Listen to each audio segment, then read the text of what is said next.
Today's topic is a very common one, not my favorite ones because it tends to be exaggerated in its importance.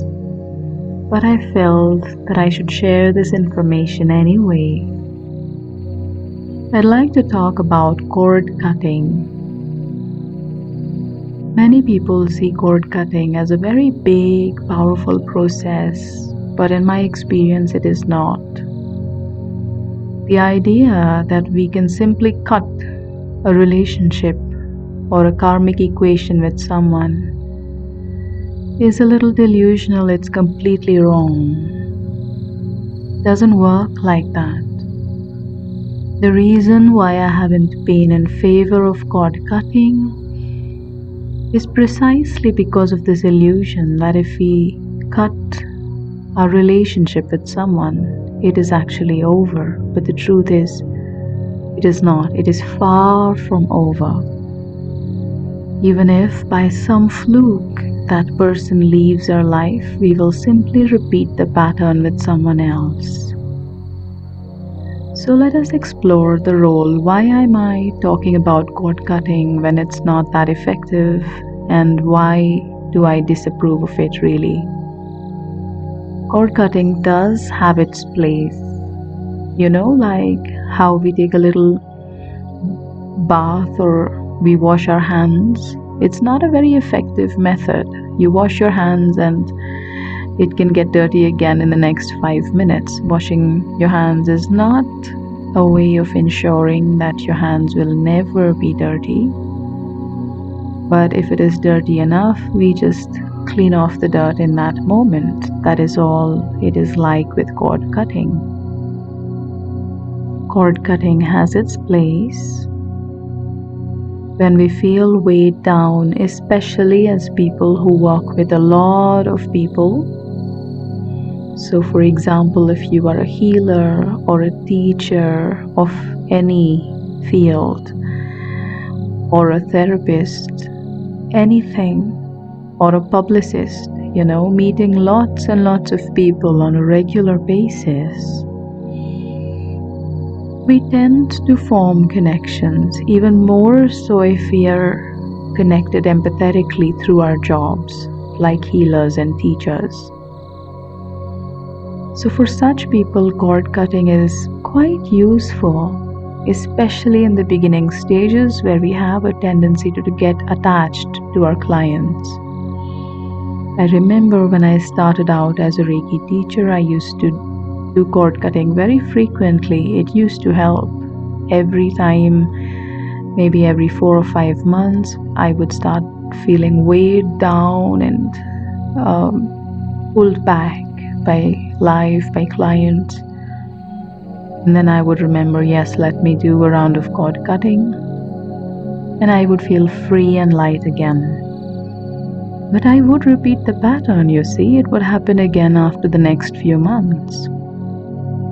So cord cutting has its place. It can clear you out temporarily, but if you don't do deeper work, you won't be able to actually eliminate the pattern.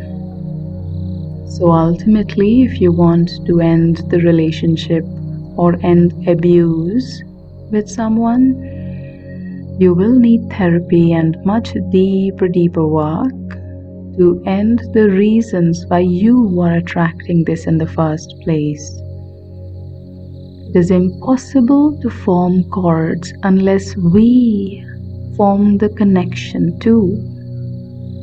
So if there are cords, it means there is a void within us that we are trying to fill by making these connections.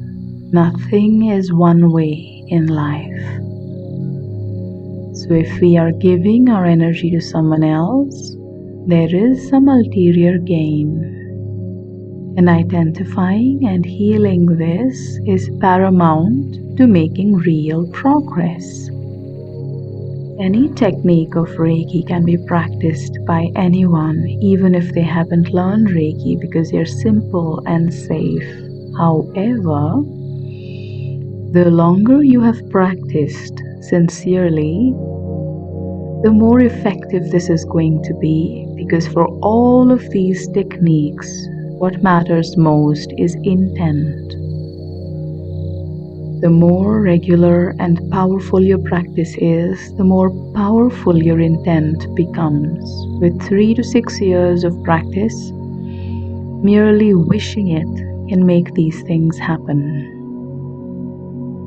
So to practice cord cutting, I recommend creating a safe space, comfortable, closing your eyes and relaxing.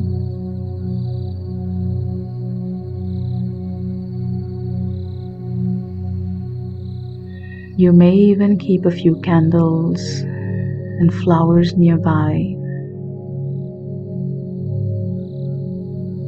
And then just imagine that you are looking at your physical body. And allow yourself to see cords attached to your body. We are tuning into the energy field here, so trust whatever you see. Don't question it. No, this is not your imagination, as you will realize with a little experience.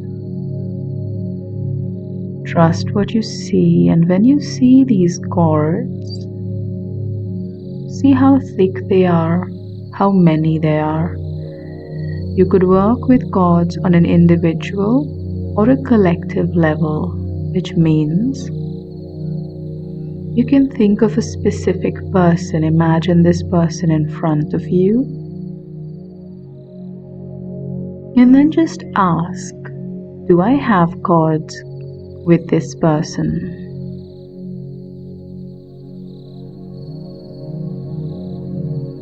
And then just allow yourself to believe what you see, and once you see these cords, feel free to work on these cords as it feels right.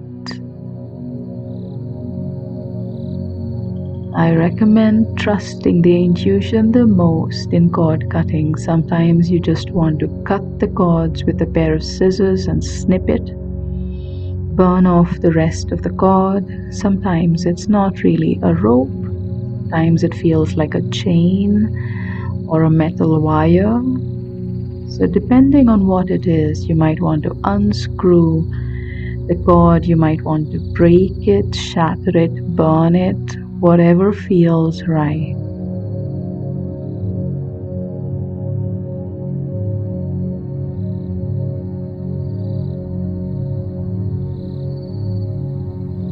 If you are familiar with the violet flame, burn the residual cords in the violet flame.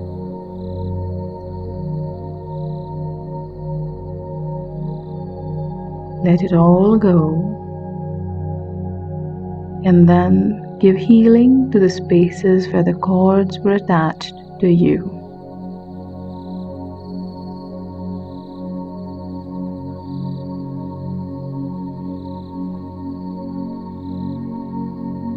If you want to work collectively, then you just sit and tune into your own energy field and see what cords are flowing out to anyone and everyone in your life.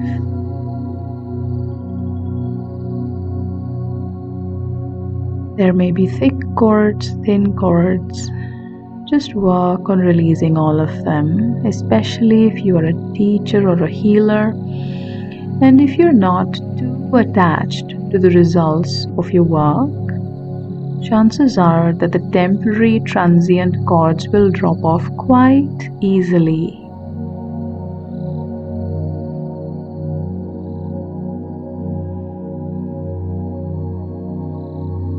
The most important thing is to remember to heal the spots where the cords were connected. Especially if you have done third level and beyond, you can deeply wish for whatever trauma it is that has caused you to have that void to come to surface for healing. I don't always recommend this if you haven't had a strong practice for a long time, because that can be very destabilizing. So that's all for now. I hope this was clear and useful.